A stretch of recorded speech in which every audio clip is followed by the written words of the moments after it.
Assalamualaikum warahmatullahi wabarakatuh. Perkenalkan, nama saya Muhammad Al-Ghifari Hikmah, NIM 105207015, ingin menyampaikan presentasi yaitu jenis-jenis framework arsitektur, cara penggunaan dan contohnya. Jenis-jenis framework arsitektur. Yang pertama, kita memperkenalkan apa itu enterprise arsitektur. Sebelum kita masuk ke dalam mendefinisikan kerangka kerja arsitektur perusahaan yang berbeda, mari kita jelaskan terlebih dahulu apa itu arsitektur perusahaan.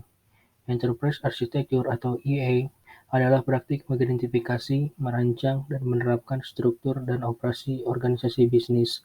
Tujuan EA adalah untuk menggunakan pendekatan komprehensif terhadap tujuan bisnis yang diinginkan dan berhasil menjalankan strategi bisnis. Setiap arsitektur perusahaan melibatkan prinsip-prinsip yang mengatur kerangka kerja yang memandu perencanaan arsitektur perusahaan (EAP).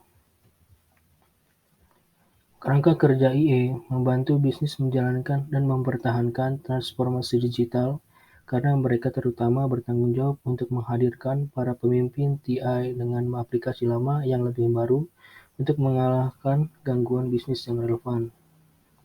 Penggunaan kerangka EA berasal dari pertumbuhan progresif teknologi bisnis pada tahun 1980-an ketika ada kebutuhan untuk beralih dari model bisnis non-konvensional ke solusi yang lebih efisien, kontemporer, dan berbasis teknologi.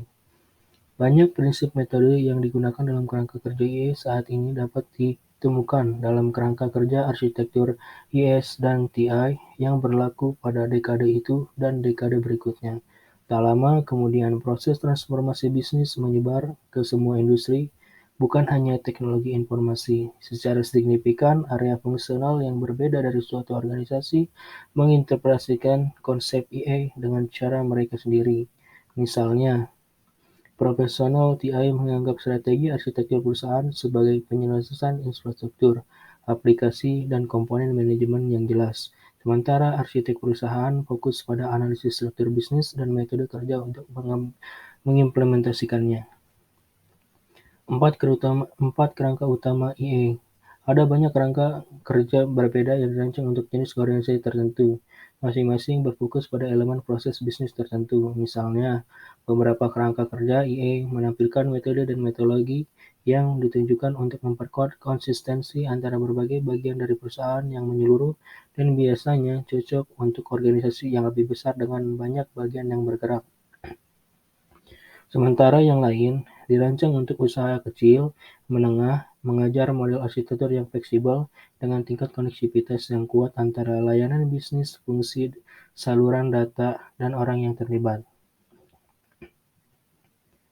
4 kerangka kerja enterprise arsitektur teratas adalah kerangka kerja template EA dikembangkan untuk mengatur artefak arsitektural, dokumen, desain, spesifikasi, dan model. Contoh, kerangka Jasmine atau Jasmine Framework. Kerangka konten EA dirancang untuk mengembangkan artefak dan kiriman untuk setiap fase pengembangan EA, contohnya Open Group Architectural Framework atau TOGAF. Kerangka kerja arsitektur perusahaan federal FIEF adalah metodologi perspektif yang dimaksudkan untuk tetapi tidak terbatas pada penggunaan pemerintah yang lebih luas menggabungkan yang terbaik dari kerangka kerja Jasmine dan TOGAF. Gartner Framework metodologi adalah praktik arsitektur perusahaan yang berfokus pada keadaan konstan beradaptasi dengan lingkungan bisnis. Kita akan membahas Jasmine Framework dikembangkan pada tahun 1987 oleh J.A. Jasmine. Kerangka kerja Jasmine terdapat digambarkan sebagai ontologi atau taksonomi perusahaan yang memberikan pendekatan disiplin untuk mengelola arsitektur sistem. Secara khusus, ini adalah cara untuk melihat masalah penting perusahaan dari setiap perspektif penting dan menunjukkan bagaimana hubungan struktural perusahaan terkait. Kerangka kerja ini menjalankan atau menjelaskan 6 titik fokus arsitektur dan perspektif 6 pemain pemangku kepentingan utama yang membantu dalam menstandarkan komponen dan keluaran arsitektur TI. Kerangka kerja Jasmine seperti kerangka kerja template EA lainnya yang bertujuan untuk mengumpulkan, mengelola, dan mengatur berbagai macam artefak arsitektur. memperhitungkan target artefak, misalnya pemilik bisnis dan masalah tertentu yang sedang ditangani, misalnya data dan fungsionalitas. Artefak, arsitektur perusahaan yang memberikan deskripsi organisasi dari berbagai sudut pandang yang penting bagi pemangku kepentingan yang terlibat. Dalam kerangka Judgment atau Judgment Framework, artefak arsitektur disusun menggunakan skema klasifikasi dua dimensi. Dimensi pertama menggambarkan pemain dalam permainan, ini adalah CEO, CFO, manajer umum, dan lain-lain yang mewakili kekuatan pendorong di belakang perusahaan. Ini salah satu contoh gambarnya. Dimensi kedua adalah fokus deskriptif artefak yang menggunakan integratif, primitif, what, how, when, where, dan why. Jasmine kemudian menyarankan bahwa integratif ini mewakili 6 bidang: deskriptif fokus, data, fungsi, jaringan, orang, waktu, dan motivasi. Sementara pemain dalam permainan diwakili oleh perencana, pemilik, perancang, pembangun, subkontraktor, dan perusahaan. Masing-masing pemain memiliki fokusnya sendiri dan mengejar tujuannya sendiri. Misalnya, pembangun membutuhkan informasi tentang proses dan bahan konstruksi, sedangkan pemilik tertarik pada proses fungsionalitas dan jaminan kualitas. Pendekatan terhadap arsitektur sistem seperti itu memungkinkan himpunan bagian organisasi yang kompleks untuk disegmentasi secara sistematis ke dalam tim atau kategori dan memberi para peserta tim semacam itu pemahaman multi perspektif tentang pola organisasi. Jadi, perspektif bersama tentang fungsionalitas dan tujuan bisnis menyediakan sarana untuk komunikasi bisnis yang lebih efektif. Dengan demikian, kemudian kesenjangan dalam suatu organisasi dapat ditentukan dan dihindari, sambil menyisakan ruang untuk memelihara atau membangun kembali kredibilitas TI dalam organisasi. Meskipun awalnya diciptakan untuk tujuan menyeraskan teknologi dengan kebutuhan bisnis, kerangka kerja Jasmine telah meningkatkan proses perencanaan TI di ribuan organisasi komersial dan pemerintah, melampaui TI dan terus menguntungkan perusahaan yang cerdas bahkan hingga sekarang, ketika seluruh dunia sedang mengalami kemerosotan ekonomi. Berikutnya, The Open Group Architecture Framework.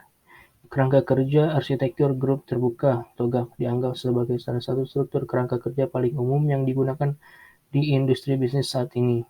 TOGAF awalnya dikembangkan oleh Departemen Pertahanan AS pada tahun 1995, namun akhirnya diserahkan ke grup terbuka dan berubah menjadi standar saat ini.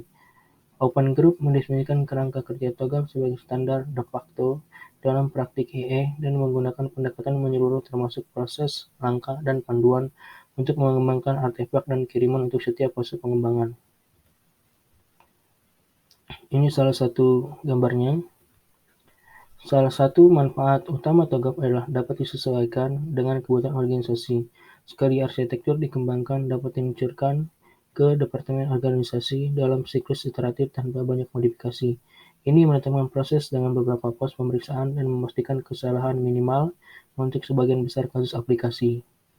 Hasil kerja adalah produk kerja arsitektur yang ditentukan secara kontraktual dan ditinjau secara formal yang mewakili keuangan proyek. TOGAF bermaksud untuk membantu bisnis mengatasi masalah kritis dan dibangun di atas tempat prinsip utama yang menurut pandangan Open Group memungkinkan pengembangan arsitektur spesifik solusi. Kosakata umum ini memastikan bahwa setiap orang dalam organisasi memahami kerangka kerja atau framework, tujuan bisnis, ide, dan konsep dengan cara yang sama dan fokus pada pencapaian kesuksesan organisasi. Bahasa yang sama menentukan budaya organisasi dan meningkatkan komunikasi internal, jadi sangat penting bagi karyawan untuk berbicara dengan bahasa yang sama.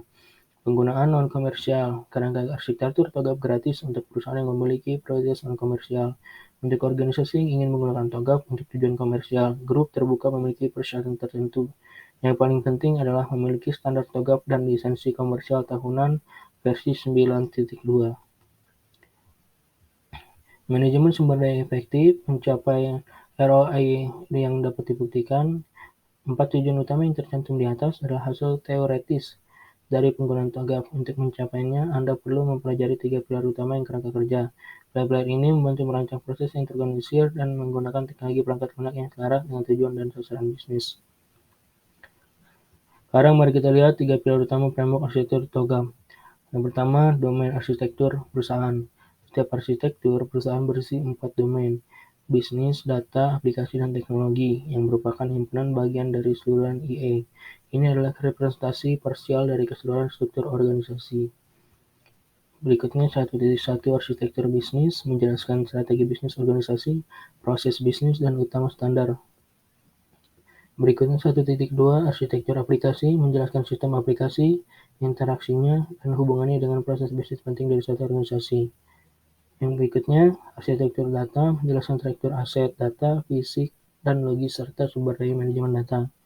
Yang terakhir yaitu arsitektur teknis. Ini adalah perangkat keras, perangkat lunak, dan infrastruktur jaringan yang digunakan untuk mendukung penerapan aplikasi yang diperlukan.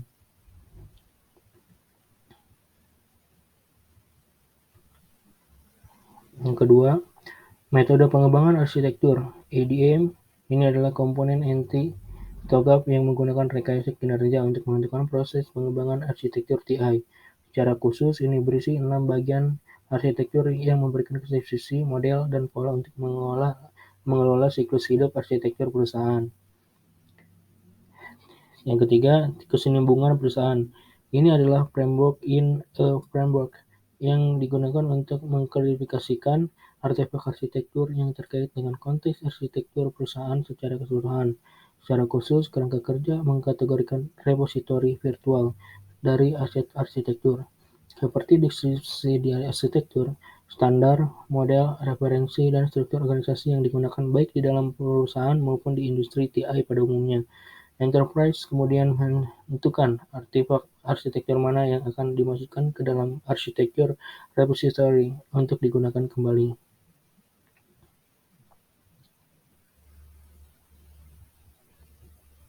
Berikutnya, Federal Enterprise Architecture Framework. Federal Enterprise Architecture Framework (FEAF) adalah referensi metodologi arsitektur perusahaan yang dikembangkan pada tahun 1999 untuk pemerintah federal AS. Tujuan awal FEAF adalah untuk mempercepat pengembangan proses dan sistem informasi bersama di antara badan-badan pemerintah federal. Standar saat ini, FEA menunjukkan bahwa perusahaan dibangun dengan segmen dan menyediakan taksonomi untuk mensegmentasi aset EA. Menurut FEA, segmen adalah unit organisasi dan area bisnis lintas lembaga yang melampaui batas lembaga federal. Area misi inti dan segmen layanan bisnis adalah dua segmen utama dalam kerangka kerja. FEA memerlukan satu set model referensi yang saling terkait untuk menggambarkan 6 domain arsitektur: strategi, bisnis, data, aplikasi, infrastruktur, dan keamanan. Dikombinasikan dengan model segmen, model referensi ini memfasilitasi analisis lintas lembaga dan mengidentifikasi kemungkinan investasi atau kesenjangan yang duplikatif, serta peluang untuk kolaborasi di dalam dan lintas lembaga. Selain itu, dengan model referensi, agensi dapat menciptakan perspektif tentang cara terbaik menggunakan infrastruktur, perangkat lunak, dan perangkat keras untuk mencapai tujuan strategis tingkat perusahaan. Model referensi terkonsolidasi (CRM) adalah inti dari kerangka kerja FEA yang menyediakan kantor manajemen dan anggaran (OMB) dan lembaga federal dengan bahasa dan kerangka kerja yang sama untuk menggambarkan elemen penting dari operasi lembaga federal.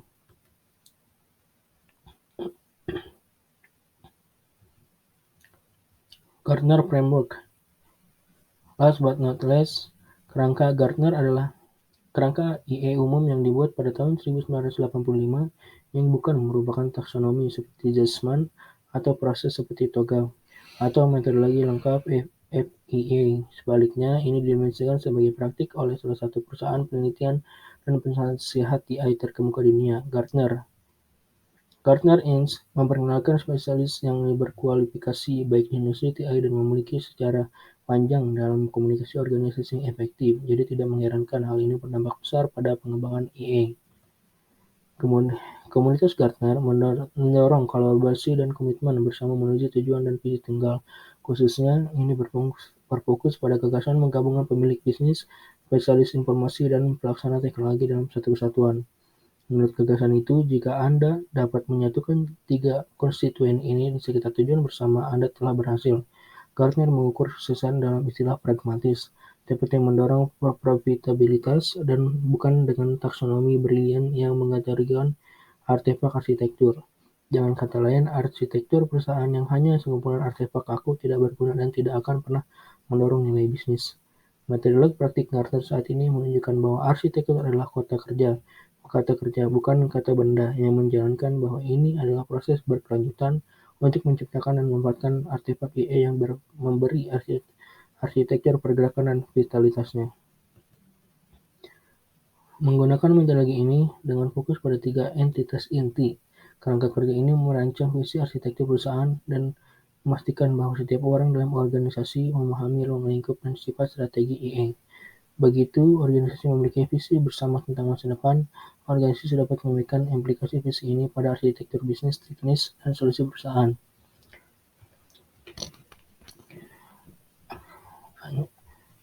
Selesai. Itu tadi adalah penjelasan tentang framework. Untuk sumbernya akan saya cantumkan di YouTube nanti. Terima kasih. Wassalamualaikum warahmatullahi wabarakatuh.